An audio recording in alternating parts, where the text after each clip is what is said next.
Bleaching ମୋ ଅଳିଆ ମୋ ନର୍ଦ୍ଦମା। ତମ ନା ବ୍ଲିଚିଂ ମୋ ନା ଅଳିଆ। ତମେ ଜୀବାଣୁ ମାରିଦବ, ତମେ ଆମ ଘରେ ରହିବ।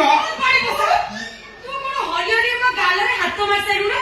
ମୋଠୁ ହାତେ ଦୂରରେ ଠିଆ ହବୁ, ତ ସେଇଟାକୁ କାଟିକି ହାତରେ ଧରେଇ ଦେବି। କାଟିକି ଧରେ ଦବ, ମୁଁ କଣ ଦାନ୍ତ ବସିବି? ମତେ କହୁଥିଲ ନା ସବୁ ହିଷ୍ଟ୍ରି ଖୋଜିକିରି ମୁଁ ଆଣୁଥିଲି। ଟିକେ ହୁସିଆରି ଚଳିବୁ। ତୁ ସମସ୍ତଙ୍କର ବାଳ କାଟି ଯାଉଥିଲ, ଇଏ ତ କହିଦଉଛି ମୁଁ ଝିଅ ପିଲାଟେ, ତମେ ଦି ଜଣ ମରଦ ଲୋକ। ମୋ ଶୋଇବା ଘରଟା 10 ହାତ ଛାଡିକି କରିବ, ନହେଲେ ପଡିଲେ ବି ମୋ ରୁମରେ କେହି ପଶି ନ ଯାଅ। ଆଉ ଯଦି ପଶି ଯାଅ, ଏଇ ଯୋଉ ହେମଦସ୍ତା ବାଡି ଦେଖୁଛ ନା, ସେ ହେମଦସ୍ତା ବାଡିରେ ଛେଚିକି ତରକାରୀ ଛୁଙ୍କ କରିକି ମା ପୁଅକୁ ଖୁଆଇ ଦେବି। ସେ କଥା କହିଲା, ଯଦି ମୁଁ ଅନ୍ୟ ମଣିଷ ତୋର ମୁହଁକୁ ପଶି ଯିବି।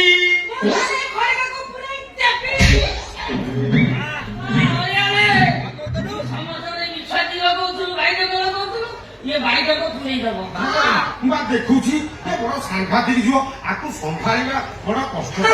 ମୋ ପାଖକୁ ଆସିକି ଥରେ ଦେଖ, ତୋ ମା ବାବୁର ତୁଳସୀ ଚଉରାତି ନ ଦେଖେଇ ଦେଇଛି। ମୋ ନା ବ୍ଲିଚିଂ ନୁହଁ।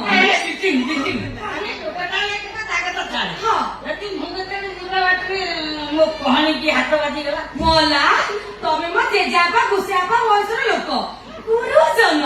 ତମକୁ ବିଷ୍ଣୁ ବୋଲି କାହିଁ ମୁଣ୍ଡିଆ ମାରି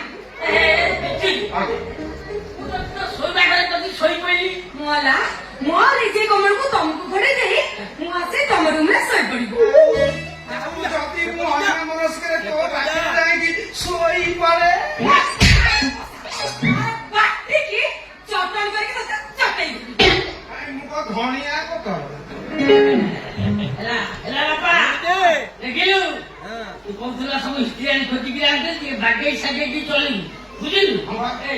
ବୁଝିଲୁ?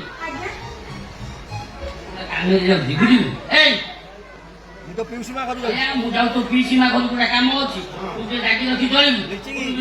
ମୁଁ ଯାଉଛି, ବଗୁଲିଆ ଦୋଷ ଅଛି। ତତେ ଘର ଦ୍ୱାର ଲାଗିଲା, ରୋଷେଇବାସ କରିବୁ, ଖାଇବୁ, ଅଳିଆକୁ ଦବୁ, ବୁଝିଲୁ? ତାକେ ବଗୁଲିଆ ଦୋଷ। ଟିକେ ବଗୁଲିଆଟା ଦେଖି ଚାକି ଚଳିବୁ। ମୁଁ ଯାଉଛି।